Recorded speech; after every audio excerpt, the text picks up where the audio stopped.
AI generated photo थी और उस औरत के बॉडी धड़ पे मेरा चेहरा था। लगभग न्यूड आदमी के धड़ पे मेरे बेटे का चेहरा मॉर्फ किया था जो 12 साल का है। वो मेरे लिए बहुत ज्यादा था। ऑनलाइन जब आप स्क्रॉल करते हैं तो आर्टिफिशियल इंटेलिजेंस कंटेंट से बचना आजकल लगभग नामुमकिन है। AI-powered tools have spread like wildfire across social media. और इस कंटेंट में मैंने एक पैटर्न नोटिस किया। Generated altered sexualized images make her clothes transparent. The trend is going viral. जहां ख़वातीन को ऑब्जेक्टिफाई भी करते हैं, सेक्सुअलाइज भी करते हैं और काफ़ी ऑब्जेक्शनेबल सिचुएशन में भी उन्हें दिखाया जाता है। We're looking at technology stripping women here of their dignity. मैंने एक वीडियो देखा जो मराठी एक्ट्रेस गिरजा ओक ने पोस्ट किया था, जिसमें वो इसी प्रॉब्लम को लेके बात कर रही थी। पिछले कुछ दिनों से सोशल मीडिया पर जो हो रहा है उससे मैं थोड़ी सी बौखलाई हुई हूँ। इस मामले को और गहराई से समझने के लिए मैं मुंबई गई गिरिजा से मिलने। वो एक पॉडकास्ट सीरीज में शामिल हुई थी जिसके बाद वो वायरल हो गई। इसके बाद उनकी फ़ोटोज़ को यूज़ करके उन्हें AI से मॉर्फ करके अलग अलग तरीक़ों से इंटरनेट पर दिखाया गया।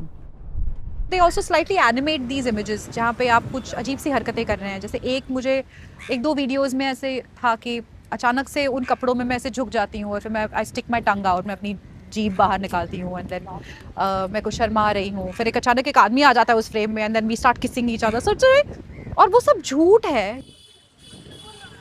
ये बहुत जाहिर सी बात है, मतलब उसमें कोई दो राय नहीं है कि ये AI से बनाया हुआ है।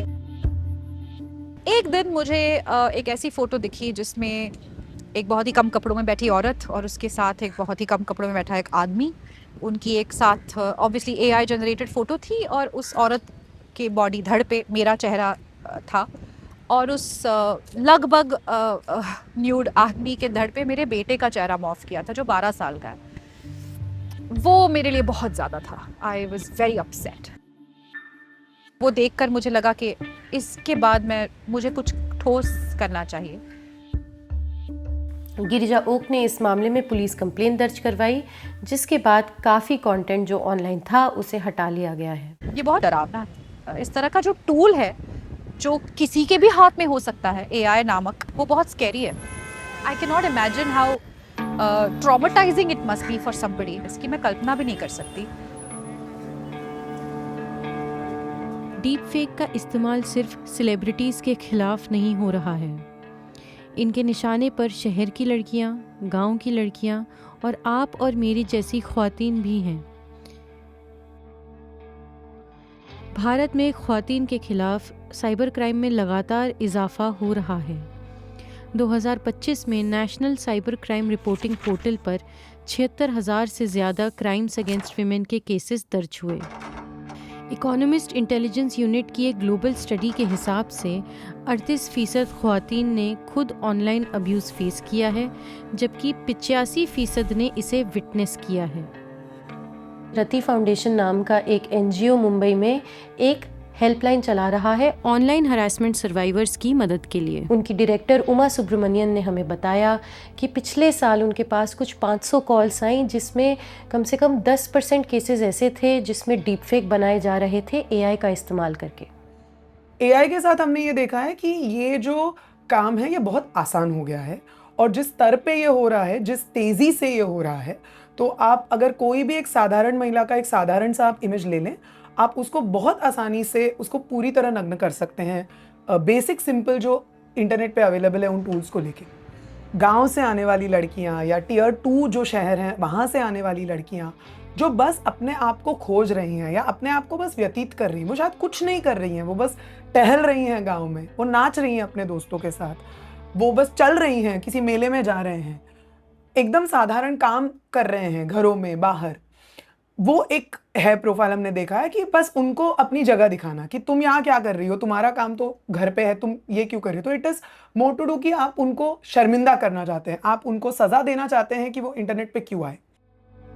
इस तरह के साइबर क्राइम का निशाना मार्जिनलाइज्ड कम्युनिटी की औरतें ज़्यादा बन रही हैं, जैसे पिछले कुछ बरसों में उन मुस्लिम ख्वातीन एक्टिविस्ट और जर्नलिस्ट को भी इस तरह की मुहिम का निशाना बनाया जा चुका है, जो ऑनलाइन आवाज़ उठाती रही हैं और अलग अलग मसलों पर अपनी बेबाक राय का इजहार करती रही हैं। उनके मॉर्फ या AI जनरेटेड फ़ोटोज़ अपलोड करके उन्हें नीचा दिखाने और उनको खामोश करने की कोशिश की जाती रही है।